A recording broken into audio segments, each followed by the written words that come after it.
Welcome to Concrete Block, the podcast where we dive into the world's most pressing issues and break them down for you. A recent article by Stephen M. Walt, a columnist at Foreign Policy and professor of international relations at Harvard University, caught our attention. Walt argues that the United States' plan to spend trillions of dollars on nuclear modernization is unnecessary and could lead to an arms race with Russia and China, according to Walt. The idea that the U.S. can achieve nuclear superiority through technological advancements is based on dubious assumptions. He claims that a large-scale attack on another country's nuclear arsenal would be extremely difficult to execute without warning, and that an adversary could potentially retaliate using non-conventional means, such as smuggling a bomb into the U.S. Walt also points out that the U.S. should focus on modernizing its existing nuclear arsenal rather than building up its offensive forces and missile defenses in ways that threaten the Russian and Chinese nuclear deterrents. He suggests that this approach would lead to an arms race, increasing the risk of nuclear war and diverting resources away from more useful elements of national power. On the other hand, some experts argue that the U.S. needs to maintain a strong nuclear deterrent to protect its interests and allies. They claim that the current modernization efforts are necessary to ensure the survivability of the U.S. nuclear arsenal and to counter emerging threats from Russia and China. As we consider these differing perspectives, it's essential to approach this topic with a critical and nuanced mindset. The threat of nuclear war is real, and it's crucial that we have an informed discussion about the best way to mitigate this risk. We'll be right back with more of today's top news on Concrete Block. Welcome back to Concrete Block. We're diving into a complex and concerning situation unfolding in Eastern Europe. The ongoing conflict between Russia and Ukraine has taken a significant toll on both countries, with no clear end in sight. As the war rages on, Russian President Vladimir Putin finds himself facing mounting pressure from within his own country. Reports suggest that domestic discontent is rising, driven by the financial, demographic, and political costs of the war. The Russian economy is struggling, with military spending being one of the few drivers of growth. This has led to concerns that reducing defense expenditure could lead to a sharp economic contraction, affecting not only the general population, but also Putin's allies who have benefited from state procurement.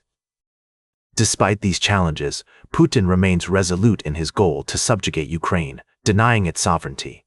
He has shown no willingness to compromise, rejecting peace proposals and pushing for a military victory. As conditions deteriorate, there are fears that Putin may become increasingly desperate, potentially leading to more aggressive actions against the West. Former British MI6 head Richard Moore has warned that Putin is keen to expand the battlefield through sabotage, cyberattacks, and arson in Britain. This raises concerns about the potential for escalation and the need for Western countries to be prepared to respond to these threats. It's essential to approach this situation with a nuanced understanding of the complexities involved. While it is crucial to hold leaders accountable for their actions, it is also important to recognize the human cost of this conflict and the need for a peaceful resolution. As we move forward, it's likely that the coming months will be marked by increased tensions and potentially dangerous situations, both within Russia and beyond its borders. The international community must remain vigilant and work towards finding a diplomatic solution to this crisis. Welcome back to Concrete Block. As we wrap up today's show, we're taking a closer look at the ongoing Ebola outbreak in the Democratic Republic of Congo. The situation has taken a turn for the worse, with over 200 reported deaths and nearly 1,000 confirmed cases since May. The World Health Organization and Africa Centers for Disease Control and Prevention have launched a 6-month program to raise $518 million to support national health systems across Africa. The European Centre for Disease Prevention and Control has urged EU health ministries to stay on high alert after the first confirmed case of Ebola was reported in France. The risk of sustained transmission within the EU is considered low, but officials are taking precautions to ensure early detection, isolation, and treatment of patients.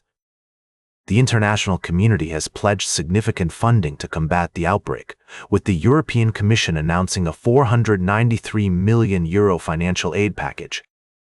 However, health officials in Africa have expressed concerns that the funding is not reaching the ground quickly enough, with less than 10% of the pledged $910 million having been received so far. As the situation continues to unfold, it's essential to remain informed and up to date on the latest developments. The Ebola outbreak serves as a reminder of the importance of global cooperation and preparedness in addressing public health emergencies. That's all for today's Concrete Block. Remember to like, share, and subscribe, and until next time, stay informed.